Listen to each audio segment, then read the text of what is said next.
নত হচ্ছে ভারত বাংলাদেশকে রাষ্ট্রীয় নিরাপত্তার প্রস্তাব। অবশেষে নত হচ্ছে ভারত। এবার বাংলাদেশ দলকে রাষ্ট্রীয় নিরাপত্তার প্রস্তাব নিয়ে বিসিবির দ্বারস্থ ভারতের ক্রিকেট বোর্ড বিসিসিআই। ভারতের মাটিতে আসন্ন টি-20 বিশ্বকাপ খেলা নিয়ে চূড়ান্ত অনিশ্চয়তা তৈরি হয়েছে। ভারতের উগ্রপন্থী সংগঠনের হুমকি এবং সাম্প্রতিক কিছু ঘটনায় ক্রিকেটারদের নিরাপত্তা নিয়ে উদ্বিগ্ন হয়েছে বাংলাদেশ ক্রিকেট বোর্ড বিসিবি। এরপর ভারতের পক্ষ থেকে রাষ্ট্রীয় পর্যায়ের সর্বোচ্চ নিরাপত্তার প্রতিশ্রুতি দেয়া হলেও নিজেদের অবস্থানে অনড় রয়েছে বিসিবি। বরং বাংলাদেশের ম্যাচগুলো শ্রীলঙ্কায় সরিয়ে নেওয়ার জন্য আইসিসিকে আনুষ্ঠানিক প্রস্তাব দিয়েছে ঢাকা। ঘটনার সূত্রপাত আইপিএল থেকে। বাংলাদেশের তারকা পেসার মোস্তাফিজুর রহমানকে আকস্মিক বাদ দেয়াকে কেন্দ্র করে শুরু হয় এই জটিলতা। বিসিবির মতে ভারতের রাজনৈতিক ও উগ্র ধর্মীয় সংগঠনের হুমকির মুখে মুস্তাফিজকে যেভাবে সুরক্ষা দিতে ব্যর্থ হয়ে টুর্নামেন্ট থেকে সরিয়ে দেওয়া হয়েছে তা পুরো দলের নিরাপত্তার উপর বড়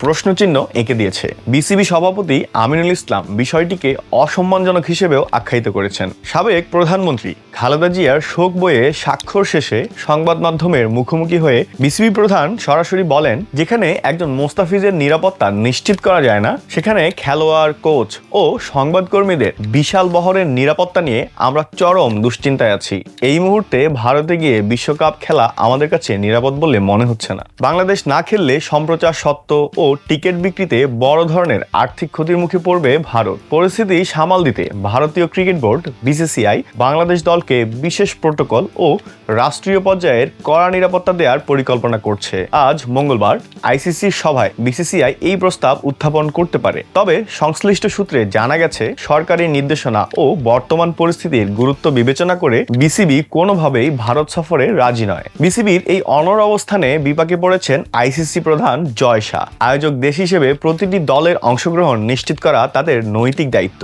তবে বাংলাদেশের যৌক্তিক দাবির মুখে আইসিসি ভেন্যু পরিবর্তনের বিষয়টি ইতিবাচকভাবে বিবেচনা করতে পারে বলে আভাস দিয়েছে ভারতীয় সংবাদ মাধ্যমগুলো। বাংলাদেশ সরকারের পক্ষ থেকেও স্পষ্ট নির্দেশনা রয়েছে যে বর্তমান পরিস্থিতিতে দল যেন ভারত সফর না করে এবং বিকল্প ভেন্যুর জন্য চাপ বজায় রাখে। এই ছিল আজকের আয়োজন। সবাইকে ধন্যবাদ।